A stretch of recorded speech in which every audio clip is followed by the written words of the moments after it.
बिहार में नेता प्रतिपक्ष तेजस्वी यादव ने सत्ता पक्ष पर लगाया सबसे बड़ा आरोप। तेजस्वी का आरोप है कि 40,000 करोड़ रुपए खर्च कर एनडीए बिहार में सत्ता में आया है। क्योंकि यह आरोप नेता प्रतिपक्ष की ओर से लाया गया है, लिहाजा इस पर सत्ता पक्ष ने भी पलटवार किया है। इसी मुद्दे पर हम लेकर आए हैं आज आपका favourite talk show to the point. तो बिहार के असेंबली चुनाव में एनडीए की डबल सेंचुरी वाली जिस जीत को अब तक बेजोड़ बताया जा रहा है, नेता प्रतिपक्ष तेजस्वी यादव उसे 40,000 करोड़ के खर्च से मिली जीत करार दे रहे हैं। शासन बेहोश है और सरकार पूरी तरह मदहोश है। जनता में इस सरकार के लिए अफसोस और आक्रोश है। नेता प्रतिपक्ष तेजस्वी यादव ने सदन को संबोधित करते हुए कहा कि विशेष राज्य के दर्जे की मांग को लेकर बिहार की सभी पार्टियों का प्रतिनिधिमंडल प्रधानमंत्री के पास जाए। उन्होंने आरोप लगाया कि चुनाव में जीत के लिए 40,000 करोड़ रुपए बांटे गए। बिहार में 20 साल से राज कर रहे हैं, फिर भी बिहार 1961 में जहां खड़ा था आज भी महोदय वहीं खड़ा है। हम तो कहेंगे मुख्यमंत्री जी को, चलिए आंदोलन करते हैं, चलिए मजबूती के साथ आप प्रधानमंत्री जी के साथ पूरा प्रतिनिधि मंडल बिहार का सदस्य सभी पार्टी के लोग चलते हैं और विशेष राज्य का मांग और विशेष पैकेज की मांग आप कीजिए। हम लोग जो है सपोर्ट करने का काम करेंगे महोदय। चुनाव जीतने के लिए धन तंत्र क्या ताकत इन लोगों ने नहीं लगाया, मशीन तंत्र लगाया गया। बिहार सरकार, भारत सरकार, भ्रष्ट अधिकारी, पूंजीपति, 40,000 करोड़ से भी ज्यादा रुपए जो है बांटे गए केवल हम लोगों को चुनाव हराने के लिए। लेकिन इससे हम लोगों को कोई फर्क नहीं पड़ता महोदय। 40,000 करोड़ के सवाल पर सत्ता पक्ष ने भी पलटवार किया। मंत्री विजय चौधरी ने कहा, हमने 40,000 नहीं 3 लाख करोड़ रुपए खर्च जनहित में किया है। वहीं मंत्री जमा खान ने कहा कि विपक्ष के लोग सिर्फ कहते हैं, कुछ करते नहीं, जबकि नीतीश कुमार ने काम करके दिखाया है, इसलिए बिहार में उनकी फिर सरकार बनी। वहीं आरजेडी विधायक रणविजय साहू ने कहा, नीतीश कुमार केंद्र के सामने नतमस्तक हो चुके हैं, लिहाजा वो कुछ बोल नहीं सकते। उनका आकलन सही नहीं है। 40,000 करोड़ नहीं, पिछले वित्तीय वर्ष में हम लोगों ने 3 लाख करोड़ से अधिक खर्चा किया था जनहित के विकास कार्यक्रमों में। और स्वाभाविक है, जब जनता के हित में काम होता है, विकास होता है, तो जनता आकर्षित होती है। उसका परिणाम आया 202, तो ये तो स्वाभाविक है। मुझसे कहते रहे, कहने से क्या है, ये लोग तो आज नया बात नहीं है। काम करना नहीं है, काम आप करते तो बिहार को पसंद करता। काम नेता ने किया, नीतीश कुमार जी ने किया, काम एनडीए सरकार ने किया तो पसंद आया, प्रचंड बहुमत मिला। कहने से क्या होता है, घर बैठे आप कुछ भी करते रहिए। अब तो नीतीश कुमार जी सिलेंडर हो चुके हैं ना। नीतीश कुमार के पास कोई विजन नहीं है, कोई ब्लू प्रिंट नहीं है और पूरी तरह से भाजपा के गिरबान में जाके गिर चुके हैं, अपने गिरवी रख दी है, इसलिए कुछ बोलने के लिए तेजस्वी यादव की तरह ही विधान परिषद में नेता प्रतिपक्ष राबड़ी देवी ने भी हालिया असेंबली चुनाव के नतीजों पर सवाल उठाया और आरोप लगाया कि सरकार चोरी करके बनाई गई है। चोरी से सरकार बनाया है और चोरी से जीता है। वोट चोरी किया हम लोग का 1 करोड़ 90 लाख वोट हमको मिला है।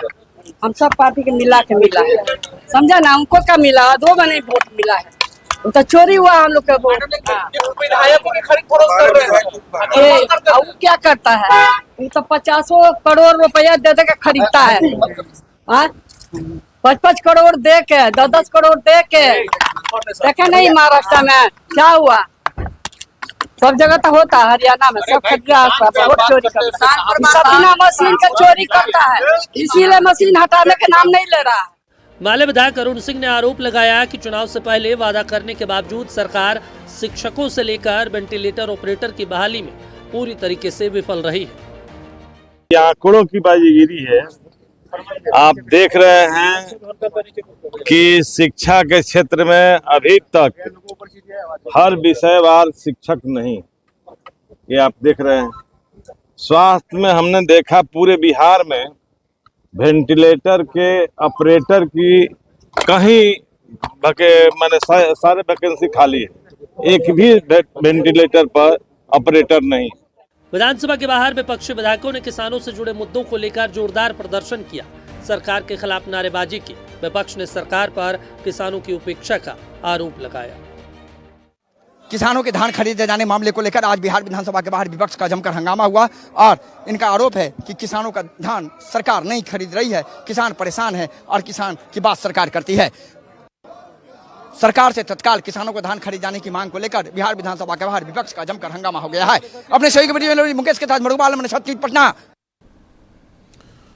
तो चुनाव में जीत कैसे मिली है, कितने पैसे खर्च किए एनडीए ने, ये तेजस्वी यादव ने सदन में कहा और उसके बाद बिहार की सियासत में एक नई चर्चा, एक नई बहस की शुरुआत हो गई है।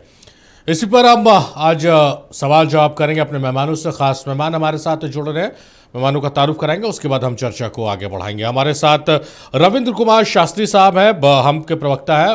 रविंद्र साहब, बहुत स्वागत है आपका।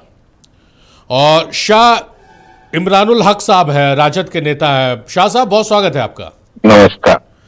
शाह साहब, पिछले 2 दिनों से जो खबरें आ रही हैं, बिहार विधानसभा का सत्र जो चल रहा है उसमें जिस तरह की जो खबरें आ रही हैं, पहले नीतीश कुमार ने कहा कि भाई 6 लोगों को तोड़ने की कोशिश तेजस्वी यादव ने किया था।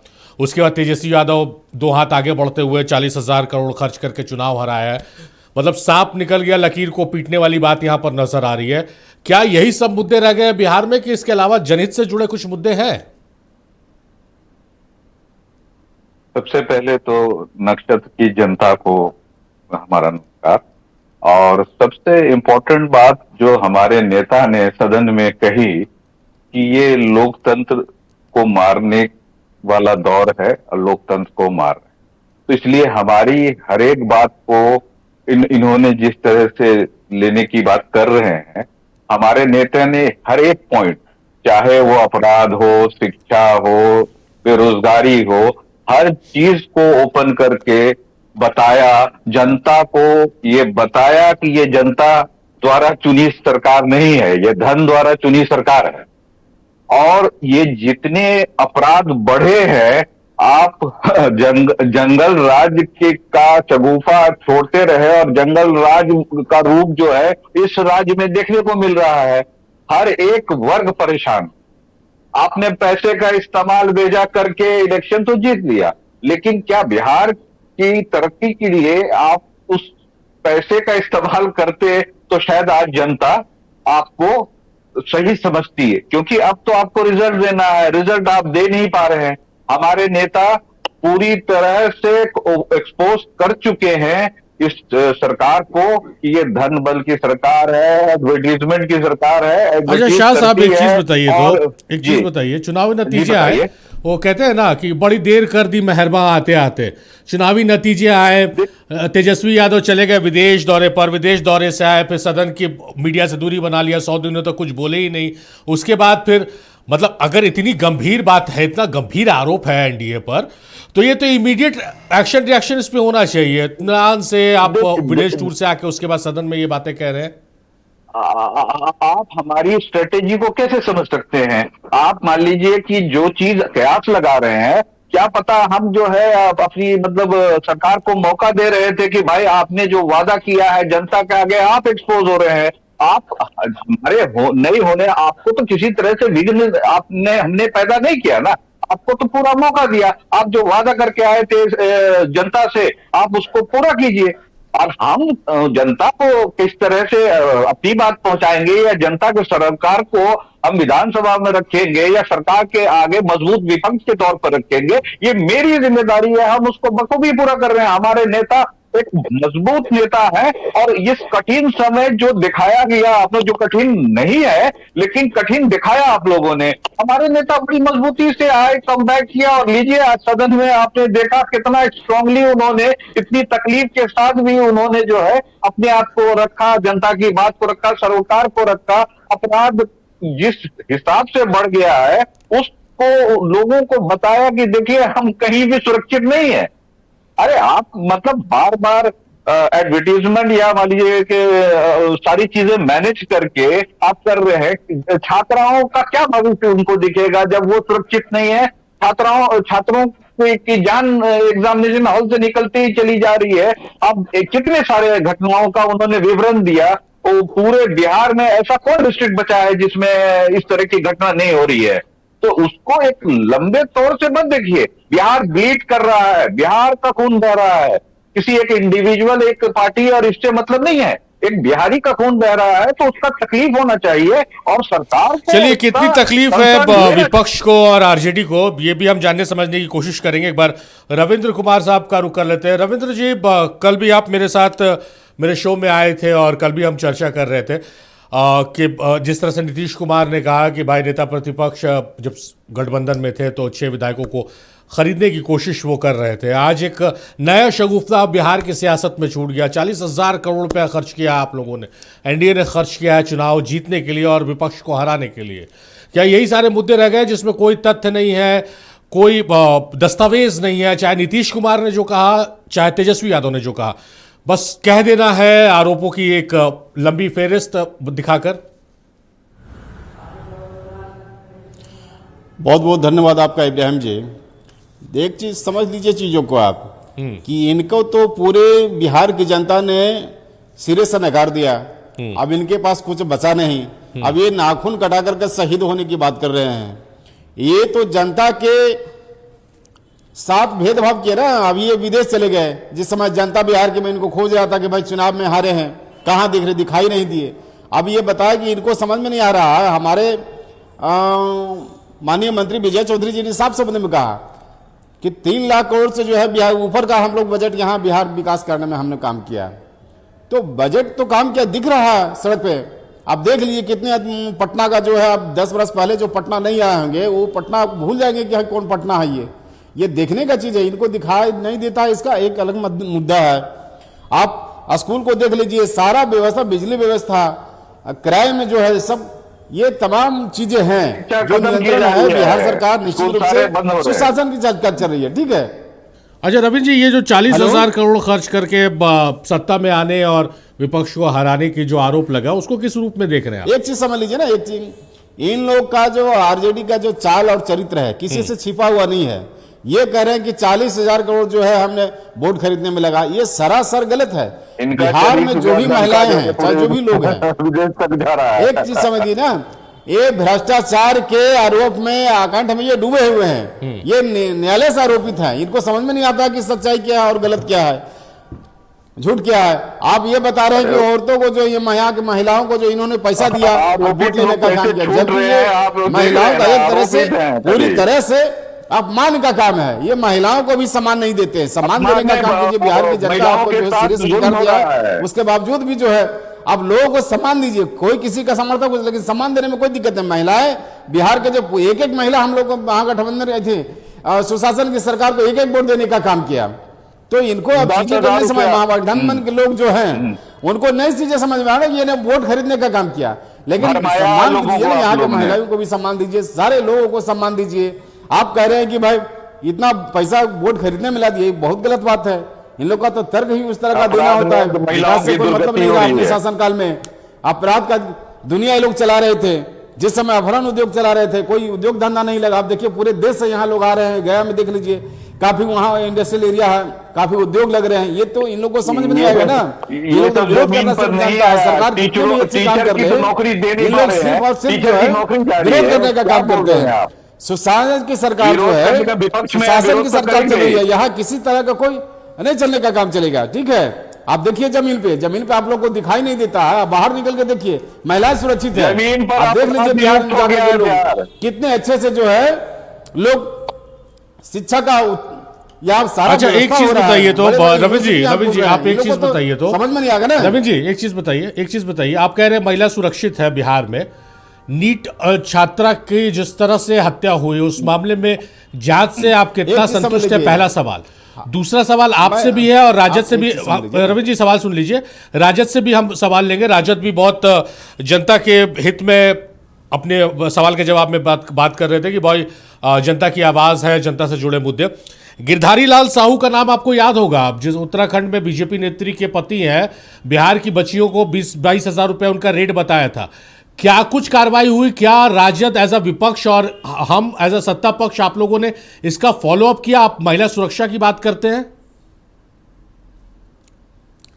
एक चीज आप समझ देखिए लीजिए, हमारे यहाँ नेता जो ने है, आ रहे शाह साहब आपके सरकार- पास आ रहे, रविंद्र जी को सुन लेते हैं एक बार।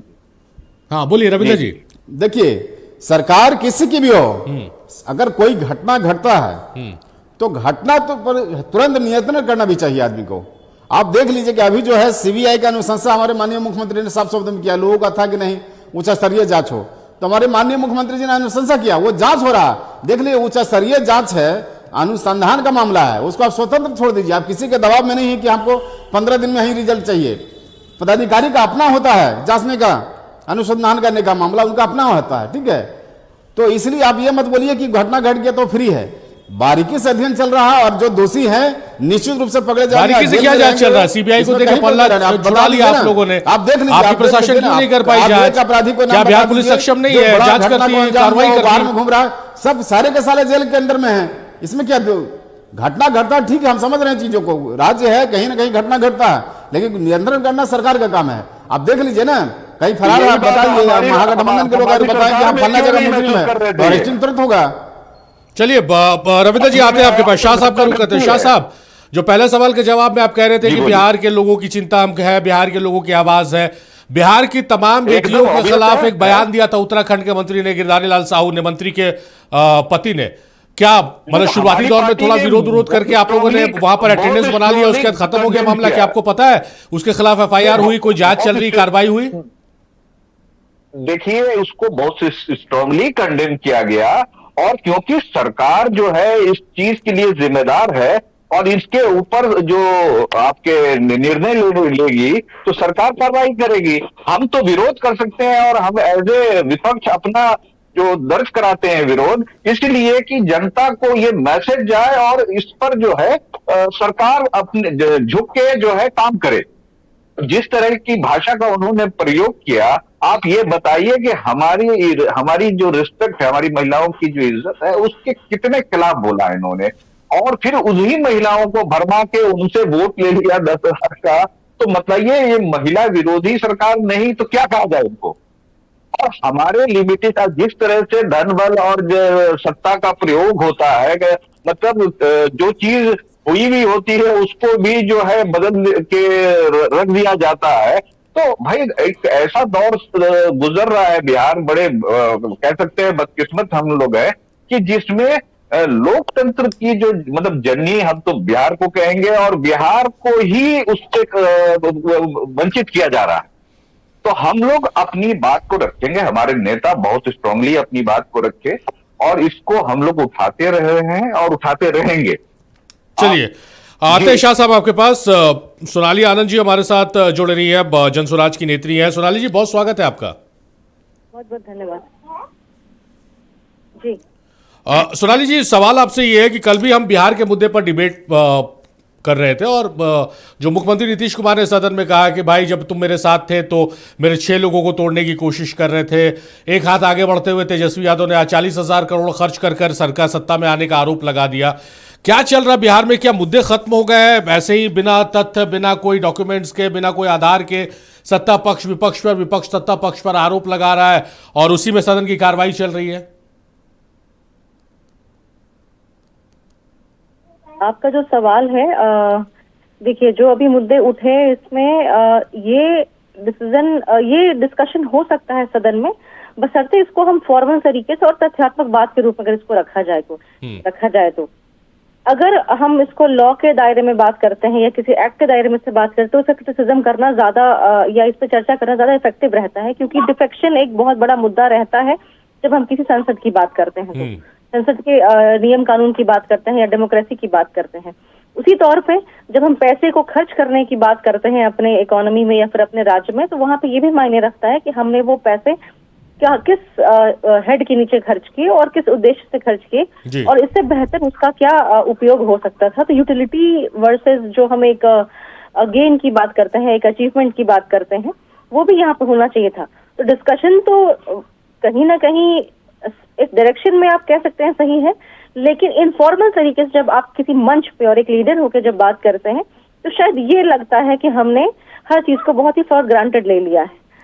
तो यहाँ पे एक डेकोरम मेंटेन करना, एक डिसेंसी मेंटेन करना, एक मर्यादा मेंटेन करना बहुत ही जरूरी हो जाता है हर पक्ष के लिए, चाहे वो सत्ता हो, चाहे विपक्ष में हो, या चाहे हम जैसे लोग हों, जो कि हम अगर ये दावा करते हैं कि हम लीडर हैं और हम समाज का विकास चाहते हैं, तो सबसे पहले तो हमें अपने चाल चलन, अपने आचरण और अपने व्यवहार से इस बात का परिचय देना होगा कि हम सच में कंस्ट्रक्टिव बात करने यहाँ पे आए हैं। और दूसरी बात, यहाँ पे जो मुद्दे उठे, जो मैंने कहा बिल्कुल सही मुद्दे हैं और बस इस पर डिस्कशन सही ढंग से होना चाहिए था। दूसरी बात, यहाँ पे जो बात उठी 40,000 करोड़ की, ये वो आंकड़ा है जिसपे हमने जीविका की बात कही, जो 15-16 साल में जो खर्च किए गए। बट यहाँ पे सबसे बड़ा सवाल ये उठता है कि उस 20,000 करोड़, 2,000 करोड़ जो कि अभी इस महिला रोजगार योजना के लिए आवंटित किया गया कंटिजेंसी फंड से, जिसका हमने बार बार जिक्र इलेक्शन से पहले भी किया था, क्या ये उस पैसे का बिहार के टैक्स पेयर्स का सही सदुपयोग है? क्या ऐसे मुफ्त में कैश बांटे जाना, बिना किसी रिसर्च के, बिना किसी स्टडी के जब आप पैसे बांटते हैं, क्या हमको ये नहीं सोचने का समय है कि बिहार में से महत्वपूर्ण मुद्दे हैं और वो सारे पैसे शायद वहां खर्च किए जाने चाहिए थे? जो बिहार में शिक्षा व्यवस्था आज बदहाल है, आप वहां खर्च कर सकते थे, आप स्वास्थ्य पे ये पैसे खर्च कर सकते थे, लेकिन सरकार ने बहुत ही जिम्मेदारी से भागते हुए अपने चुनाव का फायदा उठाने के लिए, चुनाव को प्रभावित करने के लिए 2,000 रुपए कंटिजेंसी फंड के पास्ट बजट का उन्होंने ये महिला रोजगार योजना में खर्च किया। इसके अतिरिक्त जब बीच में हमारा सोनाली जी, इसको as a whole, as a nation अगर देखा जाए तो ये चीजें अब आम हो गई। किसी भी राज्य में चुनाव हो, हर राज्य में ये मुफ्त का जो लॉलीपॉप है, ये किसी भी सरकार रहे वो थमा रही है, और उसके आधार पर कहा जा रहा है, जो जानकार विशेषज्ञ कहते हैं कि वही जो की पॉइंट साबित हुआ और उस वजह से टर्नआउट हो गया और जीत मिल गई। तो ये तो अब हर स्टेट में चल रहा है कि भाई हम सत्ता में आएंगे तो आपको मुफ्त में ये देंगे, पैसे देंगे आपको। झारखंड में भी वैसी योजना चल रही है, महाराष्ट्र में भी वैसी योजना का जिक्र हुआ है, छत्तीसगढ़ में भी हुआ है। देखिए, अगर ट्रेंड हर जगह चल रहा है या फिर कोई एक प्रैक्टिस बहुत ही प्रचलित हो चुका है, इस बात ये कहीं जस्टिफाइड नहीं होता कि जो हमने जो रास्ता अपनाया वो बिल्कुल सही है। संविधान के दायरे में, या फिर जो हमारी लॉ कहती है, या फिर इलेक्शन कमीशन जिस कार्य के लिए रखा गया है, वो कार्य उसको निष्पक्ष करना चाहिए, चाहे हर राज्य में ये काम क्यों ना हो रहा हो, हर पार्टी ये काम क्यों ना कर रही हो। लेकिन यहाँ पे ये भी बात आता है, जो कि हमने ये जनसुराज ने इस बात को रखा भी, और मैं दोबारा आपके मन से इस बात को रखना चाहती हूँ कि जहाँ पे गैर बीजेपी सरकार है, जहाँ पे गैर एनडीए सरकार है, वहां पे ऐसी योजनाओं को रोका जाता है। और इस बात का प्रमाण है 2021 में वेस्ट बंगाल में जब ऐसी योजना वेस्ट बंगाल लेके आती है, जिसमें आप अपने बेनिफिशियरी को कैश ट्रांसफर करते हैं, वहां पे इस योजना पर रोक लगाया जाता है। किस पक्ष में? ये बात कह के कि इलेक्शन को निष्पक्ष कराया जाएगा। केरला में ऐसी योजनाओं को रोका जाता है 21 में, तमिलनाडु में ऐसी योजनाओं को रोका जाता है। तो यहाँ पे नीति से दुनिया नहीं चल रही है, नीति से हमारा सिस्टम नहीं चल रहा है, और इलेक्शन कमीशन भी नीति से ये काम नहीं कर रही है। और यही चीजें जब बीजेपी के साथ एनडीए के राज्य में होती है, तो वहां पे इलेक्शन कमीशन इसको रोक नहीं लगाती है। तो ये जो आप जो भी कह लें, हम इस बात का दुरुपयोग करके, इस बात को मैनिपुलेट करके हम इसका यूज कर रहे हैं, या सिस्टम इसका यूज कर रही है, ये कहीं से इस बात की जस्टिफिकेशन नहीं है कि ये प्रैक्टिस जो हमने अपनाई है सही है। और ये जब ये बिहार चुनाव हुआ था, ये मुद्दा बहुत ही जोर शोर से पूरे बिहार, इनफैक्ट पूरे भारत में चल रहा था कि जिस ढंग से बिहार में चुनाव हुआ है वो निष्पक्ष नहीं रहा है। चुनाव में वोट खरीदे गए हैं, खास बिल्कुल प्रत्यक्ष रूप से कैश दे के वोट खरीदे गए हैं। ये पूरे देश में चर्चा का विषय रहा, और कई पत्रकारों ने इस बात को भी उठाया कि महाराष्ट्र का जब इलेक्शन था, आपने इलेक्शन को डिले किया, पर्पसली डिले किया, ताकि आप ऐसी योजना को रोल आउट कर सके, और ड्यू टाइम से आपने इलेक्शन को बाद में अनाउंस किया। तो जनता अखबार पढ़ती है, न्यूज देख रही है, दुनिया में क्या हो रहा है सब देख रही है। आप टीवी पे एक तरफा दलील प्रेस कॉन्फ्रेंस देख के जो भी बातें कह ले, लेकिन जनता यहाँ पे नोट कर रही है, और साथ में ये भी देख रही है कि जो सिस्टम है वो अपना काम सही ढंग से नहीं कर रही है। चाहे आप उसे ट्रेंड बोलें, चाहे आप उसे हर राज्य कर रही है, ये बोल के जस्टिफिकेशन आप उसका नहीं दे सकते, असत्य को सत्य साबित नहीं कर सकते। नहीं, ये जस्टिफिकेशन नहीं है। मैंने एक उदाहरण सिर्फ दिया सोनाली जी, ये जस्टिफिकेशन नहीं है। मैं भी इस बात को अप्रिशिएट नहीं करता हूँ। बहरहाल शाह साहब का रुख करते हैं। शाह साहब, सवाल आपसे ये है कि जो वोट चोरी की बात आप लोग कर रहे हैं लगातार, आपके नेता तथ्यों के साथ आकर बता रहे हैं कि भाई कहाँ की एक्ट्रेस है, मॉडल है, उसका वोटर लिस्ट में नाम शामिल है, कैसे वोट चोरी हुए, तब कोई कार्रवाई हो नहीं रही है। अभी तो आप लोग बिना तथ्य के 40,000 करोड़ रुपया खर्च कर दिए गए, तो आपको लगता है कि जब तथ्य के साथ कोई कार्रवाई नहीं हो रही, कोई जवाब आप लोगों को नहीं मिल रहा सकारात्मक, तो ऐसे बिना तथ्य के, बिना कागजात के, बिना दस्तावेजों के अगर आप कोई आरोप लगाएंगे तो उसमें कोई पहल होगी?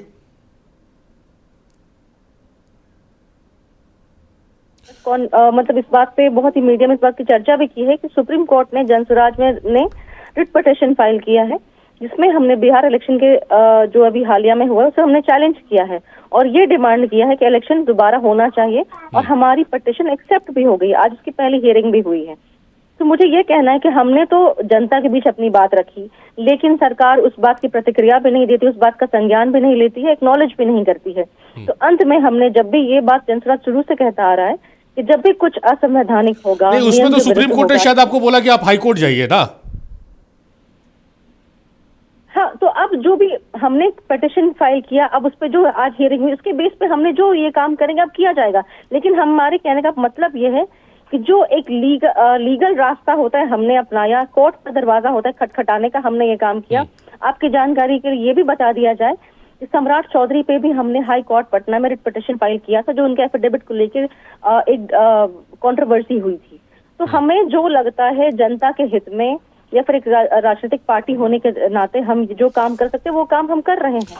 चलिए, एक बार कुणाल किशोर साहब हमारे साथ जुड़ गए हैं, जेडीयू के नेता। कुणाल साहब, बहुत स्वागत है आपका। मेरी आवाज आ रही कुणाल साहब आपको?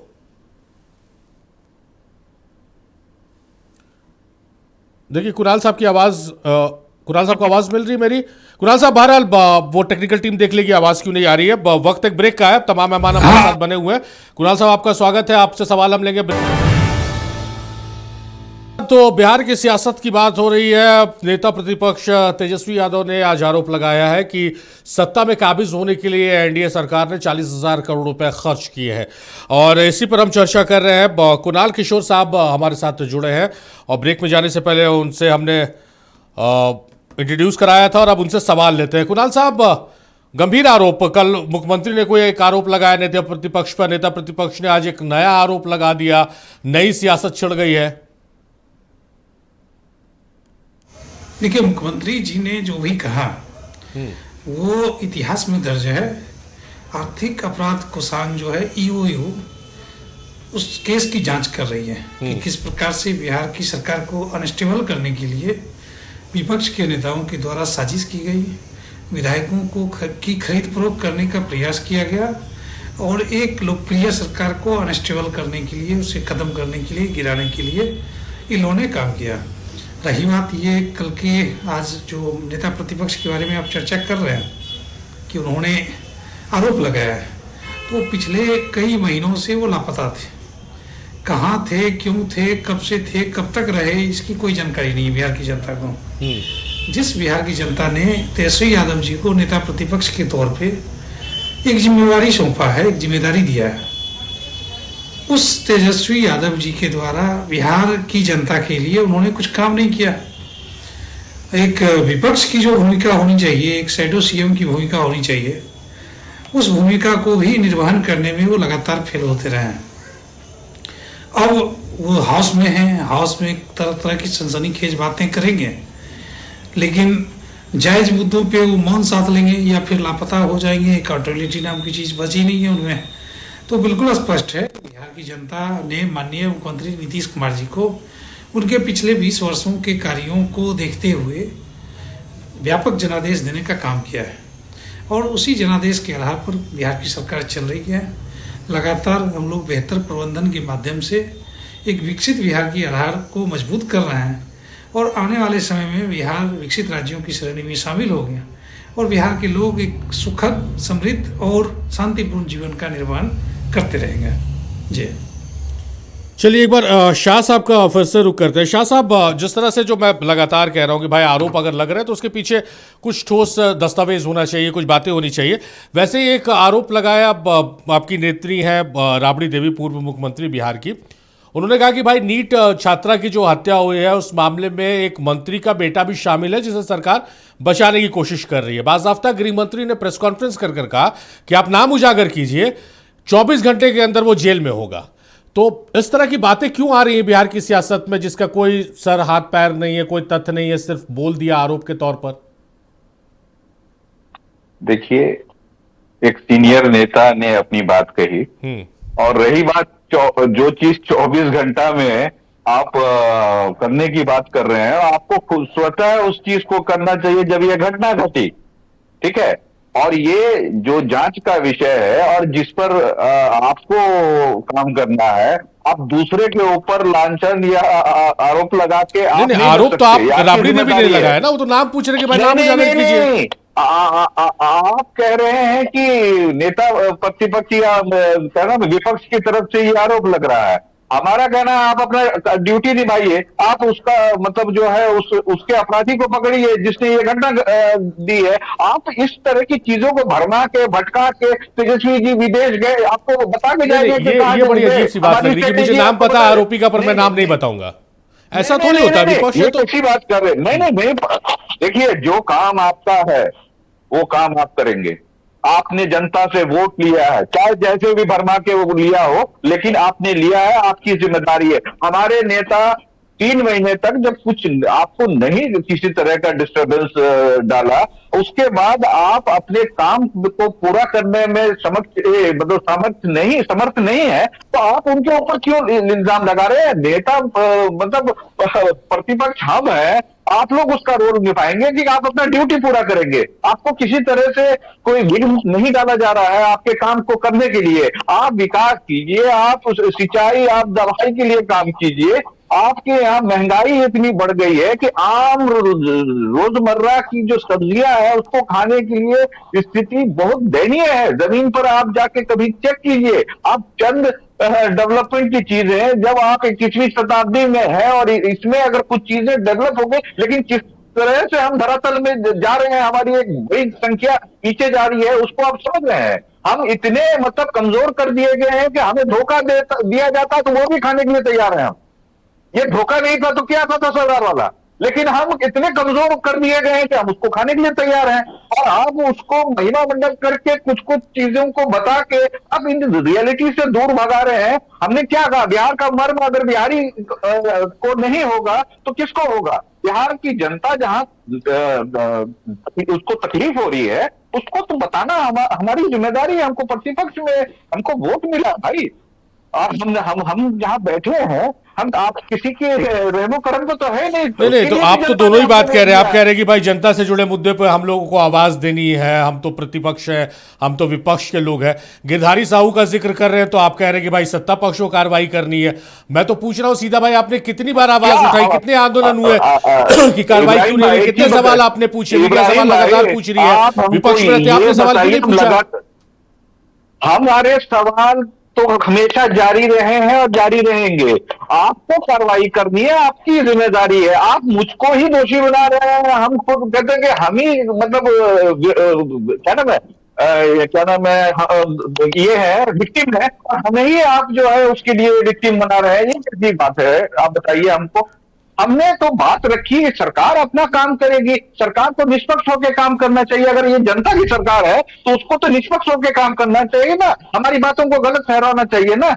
चलिए शाह साहब लौट के आपके पास एक बार रविंद्र जी का रुख कर लेते हैं। रविंद्र जी, जो आरोपों की हम बात कर रहे हैं, आरोपों की लंबी फेहरिस्त है, 40,000 करोड़ की तो सवाल है ही है। दूसरा सवाल ये उठ गया कि पूर्व मुख्यमंत्री राबड़ी देवी ने कहा कि भाई सत्ता पक्ष जो है मंत्री के बेटे को बचाने की कोशिश कर रही है, जो नीट छात्रा मौत मामले में वो आरोपी है। देखिए, वही सवाल का जवाब दिया जा सकता है ना जिसका सर और सिर पैर हो। कहीं कोई सवाल का मतलब ही नहीं है। अगर वो आरोप लगा रहे हैं, बिना आधार के आरोप लगा रहे हैं, अगर उसमें सच्चाई है तो सच्चाई है तो प्रूफ काहे नहीं दे रहे हैं भाई? इनको देना चाहिए कुछ सबूत, कोई आधार तो बताना चाहिए। सिर्फ मीडिया में बोलने से कोई दोषी नहीं हो सकता है। या किसी पे आप आरोप लगा दीजिए कि भाई 40 लाख करोड़ जो हम लोग बांटा है और उसको महिलाओं को हमने वोट लिया, ये तो बहुत गड़बड़ बात है ना। इस तरह का आरोप नहीं लगाना चाहिए। ये महिलाओं के सम्मान की भी बात है। एक महिला होकर के आरोप लगा रही हैं, अगर उन्हीं को अगर कोई 10,000 रुपया दे, क्या वोट कर सकते हैं कि नहीं? वो क्या सवाल ही नहीं पैदा होता है। तो महिलाओं को अगर भी महिला को सम्मान देना चाहिए। देखिए, एक होता पक्ष और विपक्ष होता। हम लोग जो है चुनाव में गए, नीतीश कुमार के स्वच्छ छवि पे सब लोग को विश्वास है। कि भाई अगर बिहार की एक एक महिला को अगर नीतीश माननीय मुख्यमंत्री पे विश्वास है, अरे हम समय बिहार में गलत था सुरक्षित ना, रहेंगे, हम 2 बाकी बजे समय रात में में भी तो ये बोलेंगे, चीज हो सकती थी। सुरक्षित आप बोलेंगे। इलेक्शन के टाइम बोल ये दिया। काम किया अब इसको आपने। ये दे रहे हैं कि 40 लाख करोड़ रुपया इन्होंने बांटने का काम किया, तो इनके तर्क का तो कोई सवाल ही नहीं है, जवाब ही नहीं है। इलेक्शन के समय में किया, इलेक्शन के समय में किया, ये है टाइमिंग का पॉइंट। आप जनता का उत्थान आप करेंगे, ये तय नहीं किसको क्या कीजिएगा प्रॉब्लम ना हो कि सकती हमारे है? बिहार सरकार का जो योजना है हम कब लागू करेंगे, ये आपको तय नहीं करना है। हमारे आपके अनुसार हम नहीं तय करेंगे। नेता कहीं जाए ये तो आप 5 तय साल करेंगे कि चलते आपको रहता है बता ना। के जाए। आप ये बोलिए, 5 विकास साल की योजना इलेक्शन जो है आपको 5 पता साल नहीं कि निरंतर 5 चलते साल रहता होता है। तो आप ये बोल रहे हैं 5 साल आपको कि ये इलेक्शन हुआ, होता, आपको नहीं पता आप है ये। बताइए ना, क्या कैसी आप बात कर रहे माए हैं? बहन आजकल सम्मान योजना सोशल चलाया, मीडिया का सवाल है दौर कि है, बिहार सबको की सब महिला कुछ पता आप पे है। विश्वास नहीं करता है, तेजस्वी ज्यादा पे बिहार की महिला में विश्वास कमजोर नहीं है। आप- जब घर में महिला को सम्मान आपने नहीं मिला तो जनता फिर इस को पार्टी को कमजोर क्यों कर बोल देगा दिया, भाई? लोकतंत्र आप अपने को में कमजोर कर आप दिया खुद को है। आईना देखिए ये ना आप कि आप में बुरे कितना पक्ष से कमी है, गुजर रहे आप हैं। दूसरे में ढूंढने चले आप हैं बहुत बुरे कि महिला पक्ष से हमको गुजर वोट रहे हैं। नहीं अच्छा, देगी। चलिए इस बात को समझिए। रविंद्र नहीं जी, दी तो शाह क्या? साहब लौटते हैं आपके पास, एक बार सोनाली जी का फिर से रुख करते हैं। सोनाली जी, जो लगातार मेरा कंसर्न है बिहार को लेकर कि भाई बिहार में मुद्दों की कमी नहीं है। नीट छात्रा मौत मामला है, गिरधारी लाल साहू के मामले में क्या कुछ हुआ, आज तक एक FIR दर्ज नहीं हुई है। एज अ विपक्ष, आप भी विपक्ष में है, मजबूती से अपनी बातों को आप लोग रखते हैं, मुखर होकर बातें रखते हैं। इस मामले में कोई सवाल नहीं पूछ रहा है। बहुत हास्यास्पद मुझे लग रहा है कि इतना गंभीर मसला, जब ये बयान आया था तो बहुत किरकिरी मची थी और माफी और आरोप का दौर चला था, लेकिन उसके बाद से फॉलो अप नहीं है किसी भी विपक्ष की तरफ से। पहला नीट छात्रा मौत मामला है, सदन के अंदर सत्ता पक्ष के विधायक नल जल योजना में गड़बड़ी और भ्रष्टाचार का आरोप लगाते हैं। ये सब मुद्दों की आवाज सुनाई देनी चाहिए, लेकिन वहां शोर सुनाई दे रहा है और ऐसे आरोप सुनाई दे रहे हैं जिसके कोई सर पैर हाथ नजर नहीं आ रहा है। ये पूरा जो मैंने कहा कि मुद्दे तो वो भी हैं जिसपे लेकिन सही ढंग से चर्चा होनी बहुत जरूरी है। और सबसे बड़ा बात यहाँ पे कि जब ये केस इतना बड़ा बिहार में एक बहुत चर्चा का विषय बन गया, कम से कम समाज को एक दिलासा दिलाने के लिए कि सरकार इस पे काम करना चाहती है। आपको इस सुरक्षा के ये बहुत बड़ा इशू है बिहार में। महिला सुरक्षा या फिर बालिकाओं की सुरक्षा या फिर छात्रों की सुरक्षा एक बहुत बड़ा इशू है। या फिर किसी भी अगर हम असामाजिक तत्व को लेके अगर हमारा लॉ एंड ऑर्डर डिस्टर्ब होता है और उस पर कुछ ऐसी घटनाएं घटती हैं तो सरकार अगर संज्ञान नहीं लेगी, सरकार इस पर चर्चा नहीं करेगी तो कौन करेगा? तो यहाँ पे ये बात तो बिल्कुल चिंता का विषय है ही कि यहाँ पे हम क्या डिस्कशन करते हैं। संसद का जहाँ काम है नियम बना, नीति बनाना और उस नीति के तहत सामाजिक सुधार लाना और समाज की बुराइयों का समाधान करना, और हम उस पर चर्चा नहीं करके पर्सनल होके हम चर्चा करते हैं। ये मुझे बहुत ही ताजुब लगता है। अगर हमको पर्सनल होके ही अगर ये सारी बातें करनी है या फिर इंडिविजुअल तौर पे करनी है तो शायद हमें ये हक नहीं है कि हम नेता होके जनप्रतिनिधि कहकर सदन में खड़े हों। तो यहाँ पे कोई भी डिस्कशन जब भी हो उसका एक बैकग्राउंड बहुत बड़ा होना चाहिए, वो कई लोगों को जीवन को अफेक्ट करे, ऐसा मुद्दा होना चाहिए और उसका निष्कर्ष भी जो निकले। आप आरोप लगा सकते हैं, आप प्रश्न पूछ सकते हैं, लेकिन उसका एक बैकग्राउंड भी होना चाहिए ताकि आप जनता के हित में ये सवाल को कैसे रख रहे हैं, जनता के प्रतिनिधि बन के सवाल को कैसे पूछ रहे हैं, उस कॉन्टेक्स्ट में सवाल को रखना चाहिए। सीधा अटैकिंग मोड मुझे लगता है ये कंस्ट्रक्टिव नहीं है। हम कहीं भी नहीं पहुंचेंगे, ना नीति बना सकते, ना नियम बना सकते, ना हम सामने वाले को प्रतिबद्ध कर सकते हैं जवाब देने के लिए। तो यहाँ पे जो कहते हैं ना कि फॉर्मल और एक बिल्कुल हम हर चीज में बहुत ही कैजुअल हो चुके हैं। हमने संवैधानिक संस्थाओं का सम्मान करना बंद कर दिया और साथ में जो संविधान के जो प्रोविजंस हैं उसका भी सम्मान हमने करना बंद कर दिया है, जो कि बिहार में मौजूदा हमें देखने को मिल रहा है। और कहीं ना कहीं ये बहुत ही शर्म की बात है। और बिहार अगर पिछड़ा है तो शायद ये पिछले राज्यों के श्रेणी में ही रह जाएगा अगर हम अपने काम करने के शैली को नहीं बदलने जा रहे हैं। तो ये बहुत अच्छी बात आपने कही है कि अगर शैली नहीं बदली गई तो बिहार के साथ जस्टिस नहीं हो पा रहा है, सरकारें किसी की भी रही हो। एक बार सम्राट चौधरी गृह मंत्री हैं बिहार सरकार में, उनका बयान आया, एक बार उस बयान को हम सुनवाते हैं अपने दर्शकों को। और श्रीमती राबड़ी देवी जी बिहार की मुख्यमंत्री रही हैं, इनसे ये उम्मीद नहीं था, अत्यंत ही दुर्भाग्यपूर्ण है। और सबसे बड़ी चीज है, यदि राबड़ी देवी जी को ये पता है कि कोई मंत्री का बेटा उसमें इन्वॉल्व है, नाम दे, नाम बताए, और यदि नहीं बता रही है राबड़ी देवी, इसका मतलब वो साक्ष्य को छुपा रही है। तो राबड़ी देवी जी को जनता के बीच में नाम बताना चाहिए। और मैं गारंटी देता हूं किसी भी मंत्री या मंत्री के बेटे का नाम आएगा तो 24 घंटे के अंदर जेल में डालने का काम करूंगा। तो जिस बयान का हम जिक्र कर रहे थे गृह मंत्री सम्राट चौधरी का, उस बयान को हमने दर्शकों को सुना दिया कि राबड़ी देवी ने आरोप लगाया कि मंत्री के बेटे को बचाने की कोशिश सरकार की तरफ से हो रही है। गृह मंत्री ने कहा कि नाम उजागर कीजिए, 24 घंटे के अंदर वो मंत्री और वो मंत्री का बेटा सलाखों के पीछे होगा। चलिए एक बार हम जेडीयू का रुख कर लेते हैं कुणाल किशोर साहब का। कुणाल किशोर साहब, महिलाओं पे बात होने निकल गई, महिला सुरक्षा को लेकर बात निकल गई। केंद्रीय बजट में हर जिले में हॉस्टल खोलने की बात भी है, प्रावधान भी रखा गया है महिलाओं की सुरक्षा को लेकर। बिहार में बहुत चिंता का विषय है, खास करके महिलाओं की सुरक्षा को लेकर। नीट छात्रा के साथ जो कुछ हुआ वो ताज़ा उदाहरण है। किस रूप में सरकार इसको लेकर गंभीर है और क्या एसओपीज ऐसे हॉस्टल्स और जो संचालक करते हैं जहां बच्चियां रहती हैं पढ़ाई के लिए, उनके लिए कुछ जारी किया गया है? सुरक्षा के लिहाज से कुछ पहल की जा रही है?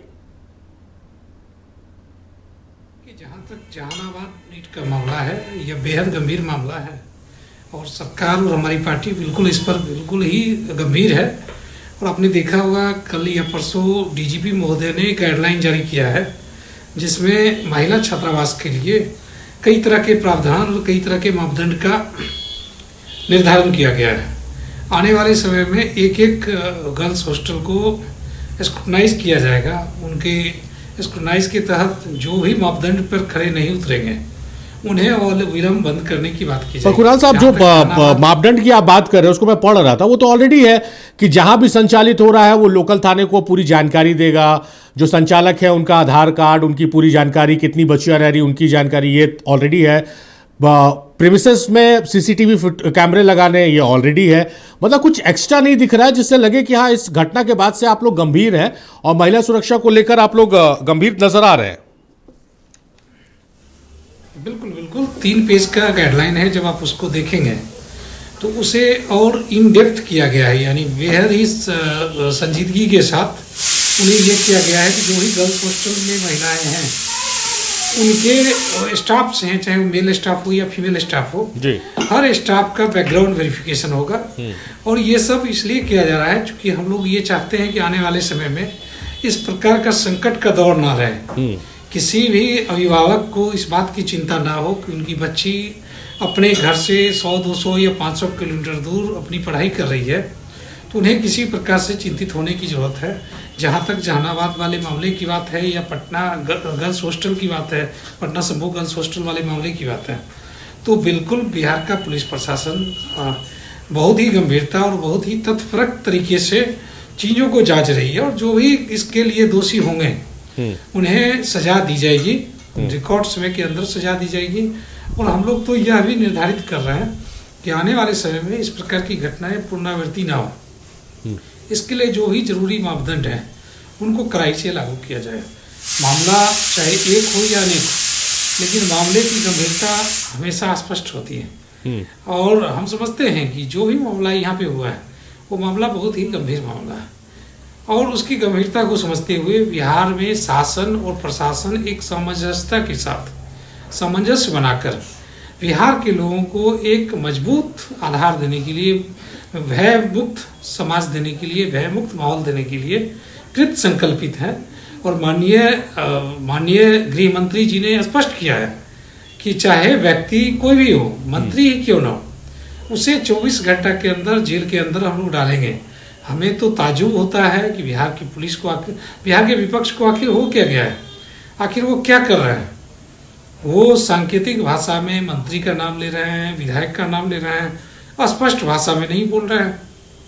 जबकि बिहार की धरती, बिहार का सदन हमेशा से एक मजबूत प्रतिपक्ष के लिए जाना जाता रहा है। एक वक्त था जब सुशील कुमार मोदी जी, उपेंद्र कुशवाहा जी अपराधियों के आंख में आंख डालकर बताते थे कि फला व्यक्ति ने अपराध किया है और उन्हें सजा मिलनी चाहिए। लेकिन अब ये लोग सांकेतिक भाषा में भय का माहौल बनाते हैं और ना जाने लाखों की संख्या में महिलाओं के, बच्चों के, छात्राओं के सपनों को चकनाचूर करने का ये जो भ्रम का जाल फैला रहे हैं, इसमें ये कभी सफल नहीं होंगे। चलिए शाह साहब का रुख करते हैं। शाह साहब फिर वही सवाल लेके आ रहे हैं क्योंकि गृह मंत्री का हमने बयान अपने दर्शकों को सुनाया। गृह मंत्री तो साफ शब्दों में कह रहे हैं भाई कि आप लोगों के पास जानकारी है, जानकारी साझा कीजिए। देखिए, मेरा ये कहना है आदरणीय गृह मंत्री जी से कि जो दोषी हैं आप उनको पकड़िए। कौन क्या बोल रहा है ये राजनीति है। आप अगर उसके ऊपर स्टेटमेंट दे रहे हैं, आपकी जिम्मेदारी है, जो दोषी है उसको पकड़िए। वो चाहे मंत्री का बेटा हो, संतरी का राबड़ी बेटा देवी हो, जी जो कह रही है वो राजनीति है। नहीं नहीं नहीं नहीं नहीं, आप अपना काम पूरा कीजिए और साबित कीजिए कि वो नहीं है जो वो बोल रही हैं। आप अपना काम कीजिए ना पूरा, नंबर एक। दूसरा, एक मर्म की बात मैं बोलना चाह रहा हूं। एक तो हम मान लीजिए एक ऐसे कल्चरल स्टेट से आते हैं, हमारे इसमें लड़कियों को बाहर जाना बड़ा मुश्किल होता है। पेरेंट्स बड़ी मतलब कलेजे में पत्थर रख के अपने बच्चों को पढ़ाते हैं, ठीक है। और उसमें अगर इस तरह की घटनाएं आती हैं तो हमारी बच्चियों का मुस्तकबिल चकनाचूर हो जाता है। ऐसे कितने घर ऐसे रहे होंगे कि जिन बच्चियों के प्रतिभा की वजह से उनको बाहर जाने का मौका मिलता, वो इस तरह की घटनाओं से उनको जो है बाधित किया गया होगा, रोका गया होगा। ठीक है, एज ए पेरेंट्स किसी का भी कंसर्न हो सकता है, हम हो, आप हो, कोई भी हो, कि भाई हम अपने बच्चे को कैसे ऐसी स्थिति में जहां वो सुरक्षित ही नहीं है। और इस तरह की जघन्य चीज हुई है कि आदमी की आत्मा झकझोर जाती है। तो कहीं ना कहीं सरकार को त्वरित इस पर एक्शन लेके इसका रिजल्ट निकालना चाहिए कि कौन है दोषी। कम से कम ये कॉन्फिडेंस सरकार पर आएगी आम जनता की कि भैया सरकार अपना काम कर रही है, वो जो है स्ट्रांगली मतलब लोगों की सुरक्षा के लिए खड़ी है। आप पर हर डिस्ट्रिक्ट में जिस तरह के अपराध हो रहे हैं, पूर्णिया में एक परिवार सुहा हो गया, 10 दिन पहले उसके पुत्र की हत्या हो गई, आज पिता का हार्ट अटैक से देहांत हो गया। तो बताइए कि एक खड़े इतने बड़े व्यापारी एक परिवार सुहा। तो ऐसी घटनाएं अगर कड़ीबद्ध तरीके से देखी जाए तो हमारा कॉन्फिडेंस खत्म होता है, एक तो छोड़िए खत्म होता है। तो हम बच्चियों के एक भविष्य को लेके मेरा प्राइम कंसर्न है। एक बच्चियां एक परिवार बनाती हैं और उसका अगर इस तरह से मतलब भविष्य का नहीं तो इसमें तो कमी आप लोगों में ना शाह साहब की। आप जैसा बता रहे हैं कि बच्चियां सुरक्षित नहीं है, अपराध बढ़ रहे हैं, ये मामला वो मामला, बावजूद इसके बिहार की जनता आपको विकल्प के तौर पर देख नहीं रही है। सत्ता पक्ष को ही बताइए कोई सत्ता की चाबी दे रही है। बिहार में अपराध नहीं है क्या? आप कह रहे हैं बिहार में अपराध नहीं है? नहीं, हमारे नेता ने पूरा फेरी पढ़ा। आप मेरा पूरा सवाल सुन लेंगे ना, मेरा पूरा सवाल सुन लीजिए। मेरा सवाल ये है कि आप कह रहे हैं अपराध है, बच्चियां सुरक्षित नहीं है, बावजूद इसके बिहार की जनता इंडिया गठबंधन को विकल्प के तौर पर नहीं देख रही है, वो तो फिर एनडीए के साथ ही जा रही है। जब पूरा आप सिस्टम सारी बातें जान के आपको हमारे नेता ने सब कुछ बात बताई कि किस तरह से धनतंत्र का इस्तेमाल हुआ है, हमारी कमजोर पार्ट को मतलब पैसे से कैसे यूज किया गया है, वीक करके उनको पैसे से इस इलेक्शन की टाइमिंग को, ये सारी बातें तो हम कह ही रहे हैं इब्राहिम भाई। हम तो कह रहे हैं कि हमारी जनता ब्लीड कर रही है, उसके साथ कहीं ना कहीं गलत हुआ है। छल तो किसी के साथ भी हो सकता है भाई। लेकिन हम स्ट्रांग है, हम ये पूरा विश्वास है हम फिर आएंगे, हम सारी चीजों का निवारण, और विपक्ष में हमको जो जगह मिली है हम स्ट्रांगली अपनी जनता की बात को सामने रखेंगे। देखिए हमारा जो रोल है हम उस पर पूरी तरह खरे उतरेंगे। सरकार अगर जनता की का वोट लेके, जैसा वो बोल रही है कि वो जनता ने उन्हें जो है अपार समर्थन दिया, तो आप उसका काम कीजिए। अचानक से हमारे चलिए अभी उम्मीद करते हैं कि मजबूत विपक्ष की तरह आप लगातार सवाल पूछते रहे सत्ता से और सत्ता को आईना दिखाते रहे। आखिरी पड़ाव में है प्रोग्राम के और सोनाली जी से हम वाइंड अप कॉल लेंगे। सोनाली जी, वाइंड अप कॉल आप ही से लेंगे। बिहार की पूरी सियासत, मुद्दे, जिस तरह की बातें सदन में उठ रहे हैं, महिला सुरक्षा, इन तमाम चीजों को किस रूप में सम अप करेंगे आप? सबसे पहली बात कि जिस बात पे पूरा इलेक्शन कंटेस्ट किया गया, जिस ढंग से पूरे एनडीए सरकार ने अपनी पीठ थपथपाई, हमने बिहार सुशासन स्टैब्लिश किया है, ये किया है, वो किया है, ये आपके सामने सारी कहानी है। ऐसा कुछ भी नहीं है। हम जो पहले भी कहते आ रहे थे कि ये सिस्टमैटिक फेलियर है, और यहाँ पे एक जगह नहीं अनेक जगह पे जहाँ पे आप देखेंगे एनडीए की सरकार है, वहाँ पे सिस्टमैटिक फेलियर आपको नजर आएगा। बावजूद उसके अपनी गलतियों को लुक बैक करने के बजाय, सुधारने की गुंजाइश रखने के बजाय, जब लीपा पोती होती है तो तो सरकार पे से जनता का भरोसा उठने लगता है। गलतियां हो सकती हैं, चूक हो सकती हैं, लेकिन उसे सुधारने का ही मौका नहीं रखना, स्कोप नहीं रखना, ये जनता में आपका अविश्वास पैदा करता है, जो कि इस टर्म में हमें देखने को मिल रहा है। आपने लाखों काम किए होंगे, हजारों काम किए होंगे, लेकिन आज सारे काम मिट्टी पड़ जाती है जब आपकी इस ढंग की रवैया जनता देखती है, जब आप बुलडोजर चलाते हैं, जब आप एक छात्रा को न्याय नहीं दे सकते, आपके अफसर आके गलत बयान देते हैं, अफसर फिर अपने बयान से पलट जाते हैं, विक्टिम को धमकाते हैं। ये हर एक एग्जाम्पल है सिस्टमैटिक फेलियर का, और सरकार कहीं न कहीं उसे बैक कर रही है। और मुझे लगता है कि ये शायद टर्म आपका आखिरी है। 25 साल आगे की सोचनी चाहिए, 25 साल पीछे चले जाते हैं ये बार बार।